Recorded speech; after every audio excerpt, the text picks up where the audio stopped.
जी नमस्कार, आप देखना शुरू कर दिया 24 क्राइम टीवी। मैं हूं आपके साथ एस कुमार। इस वक्त मेरा उपस्थिति जो है कि पातेपुर के मोदा चतुर पोस्ट मोदा थाना हरलोचनपुर सुक्की में है और यहां पे देख रहे हैं कि ओबीसी समाज लगातार जो है से हिंदू धर्म छोड़ बढ़ रहे हैं बौद्ध धर्म की ओर। और किस तरह जो है कि श्रद्धांजलि सभा का आयोजन किया गया है, आखिरकार क्या कुछ खास रहा, तो उनसे हम जानते हैं कि जो दरोगा रहे हैं उनकी जो है से माता का जो है कि निधन, उसी के उपलक्ष्य में जो है से कार्यक्रम रखा गया है। तो उनसे हम बात करते हैं, तो क्या कहना चाहेंगे सर, आज का कार्यक्रम में क्या कुछ खास रहा? आज का कार्यक्रम पूर्ण रूप से सफल रहा। सर अपना नाम बताएंगे अपना? मेरा नाम दारोगा रहा है। मैं जिला खंड पदाधिकारी से सेवानिवृत्त हुआ हूँ पिछले साल जी। और मेरी माताजी का देहांत 15/3/2025 को हुआ है और आज श्रद्धांजलि सभा का आयोजन किया गया है, जिसमें सभी 5 गांवों का लोगों का समर्थन मिला है। बदलाव तो बहुत कठिन चीज़ है, लोग बदलने नहीं चाहते हैं, लेकिन अंदर से अंदर आग लगी हुई है, लेकिन आगे बढ़ने की किसी को हिम्मत नहीं हो रहा है। तो मैंने इस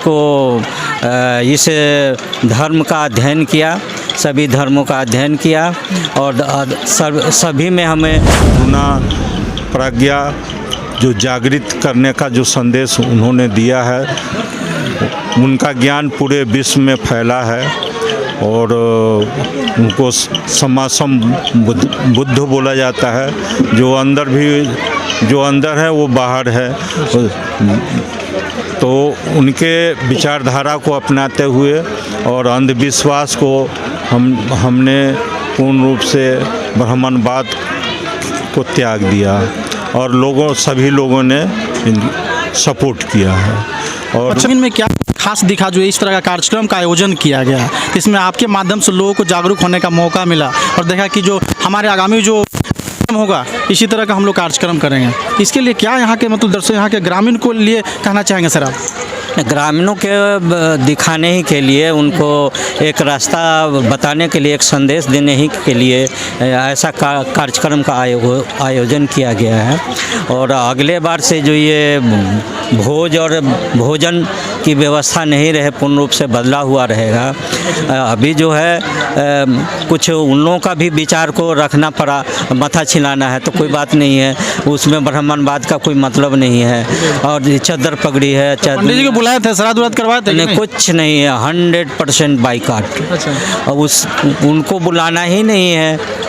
जो अंधश्रद्धा फैलाए, जो अंधविश्वास फैलाए, तो अंधविश्वास फैलाने के लिए तो उनको हम नहीं कॉल करेंगे ना, उसको नहीं हम बुलाएंगे। और इस तरह से हम लोग ने पूर्ण रूप से उनको त्याग कर दिया है और बुद्धि विवेक का जो रास्ता है उसको अपनाया है। तो हमारे साथ कुछ खास मेहमान भी जुड़े हुए हैं जो कि दिलीप कुमार यादव, उनसे हम जानते हैं कि इस तरह का कार्यक्रम में लगातार जो है कि मतलब इनका काफ़ी अहम भूमिका रहा है और इनसे हम जानते हैं कि आखिरकार क्यों ऐसा कार्यक्रम के लिए जो ओबीसी समाज को मतलब जगाने का काम करे, इसके पीछे कारण क्या है सर? देखिए, ये बुद्ध की जो विचारधारा है, बुद्ध और सम्राट अशोक, चंद्रगुप्त मौर्य, छत्रपति शिवाजी महाराज, साहू जी महाराज, साहेब कबीर, संत रैदास, बाबा साहब, तमाम महापुरुषों की जो विचारधारा है, ये विचारधारा मानववादी और समतावादी विचारधारा है। और इस विचारधारा को स्थापित नहीं होने दिया ये मनुवादी, ये जो 3.5% जो ये लोग हैं, बेईमान लोग जो विदेशी हैं, इस भारत में इस व्यवस्था को स्थापित नहीं, क्योंकि वो मानवतावादी और समतावादी विचारधारा को बिल्कुल पसंद नहीं करता है। आज भी नहीं कर रहा है, पहले भी कभी नहीं करता था। अपने आप को श्रेष्ठ घोषित करना, दूसरे को नीच बनाना, ये उनका जो है चरित्र रहा है पहले से।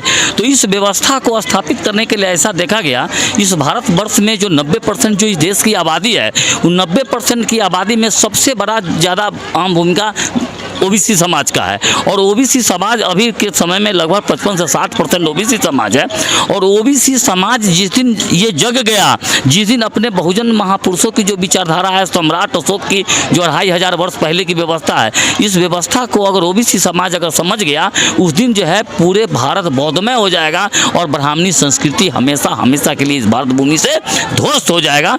इसलिए इस दिशा में चल के और हमारा जो ज़्यादा करके प्रयास इसीलिए रहता है क्योंकि एससी समाज के लोग जगे हुए हैं, एससी समाज के लोग जहाँ तक जगे हुए हैं वो लगे हुए हैं और उनका, लेकिन उनको बैकर चाहिए ओबीसी समाज का। तो ओबीसी समाज को ये ब्राह्मणवादी व्यवस्था के लोग, मनुवादी जो है उसको एक दूसरे के प्रति टकराव पैदा करता है, यानी वो नीच अछूत का बात करके ऐसा करता है। तो हम जो है नीच अछूत की बात नहीं करके हम लोगों को कहते हैं कि अगर ईमानदारी पूर्वक, ठीक है, आप मतलब जो है संत रैदास को छोड़ दीजिए, बाबा साहब को छोड़ दीजिए, आप संतकाट के तमाम महापुरुषों को छोड़ दीजिए, लेकिन उसके पहले बहुत सारे महापुरुष हैं। अपने महापुरुष को पेरियार अगर यादव हो, अपने आप को छत्री समझते हो और छत्री का अगर घमंड है तो छत्री का तो घमंड आपको टूट गया उत्तर प्रदेश में अखिलेश यादव का, छत्री का घमंड तो लालू यादव का टूट गया। बड़े बड़े यादव हैं, उनका छत्री का घमंड टूट गया, उनको पता नहीं कि वो छत्री है ही नहीं, छत्री का चोला पहना के उनका शोषण किया गया।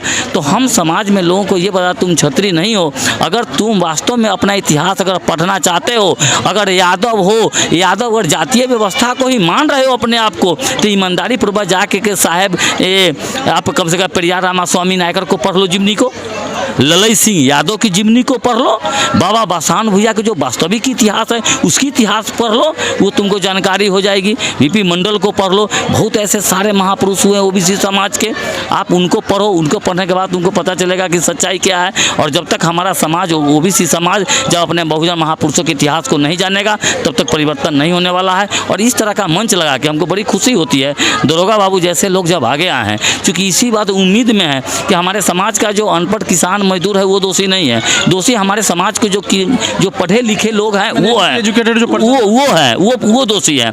अगर पढ़े लिखे लोग, एजुकेटेड लोग, ऐसे लोग जब सामने आ जाएंगे तो इनका अनुसरण करेंगे जो नीचे वाले लोग हैं कि नहीं वो तो पढ़े लिखे लोग हैं, इसका मतलब अच्छी व्यवस्था है, तो बहुत अच्छा संदेश जाएगा समाज में।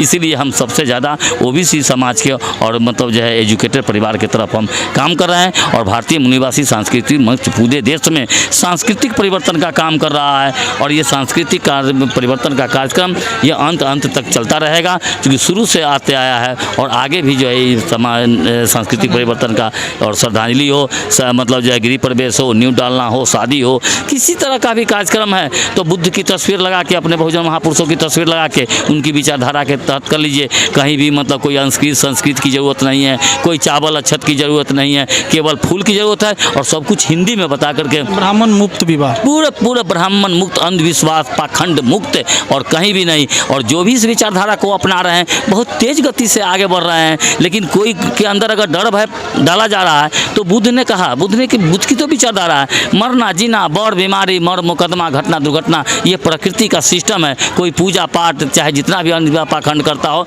उससे कोई मतलब नहीं है, ये प्रकृति के हिसाब से ये चलते रहता है, हर व्यक्ति के साथ घटना घटित होते रहता है, इससे कहीं कोई संबंध नहीं है। मनोलोग को मन अपना जो है हटा करके अंधविश्वास पाखंड करके और बुद्ध की विचारधारा को अपनाना चाहिए।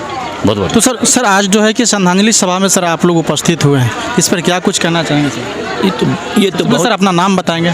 मेरा नाम कुमार राकेश, मैं पेशे से अधिवक्ता हूँ। सर इधर हमारे छोटे भाई समान हैं मुंशी जी, उन्हीं के आमंत्रण पर हमको आने का मौका मिला, बड़ा शुभ अवसर हुआ। इतना जैसे कार्यक्रम को अटेंड किए होंगे, लेकिन ऐसा कार्यक्रम सर कितना देखने को मिला है? नहीं, ऐसे तो अपने ज़िले में अक्सर होता रहता है कार्यक्रम, लेकिन कम मात्रा में होता है। ओबीसी समाज में सर ऐसे होते हैं, लेकिन ओबीसी समाज में सर होता है लेकिन कम होता है, काफ़ी कम होता है। बड़ा मैंने खुशी हुई और हमारे उनके बड़े भाई साहब इनसे बड़ी अच्छी प्रेरणा मिली है कि साहब इन्होंने रिटायरमेंट के बाद एक बहुत बड़ा सकारात्मक काम किया, काफ़ी क्रिएटिविटी का मामला है, क्योंकि हमारे समाज में सब कुछ है लेकिन इस माने अंधविश्वास के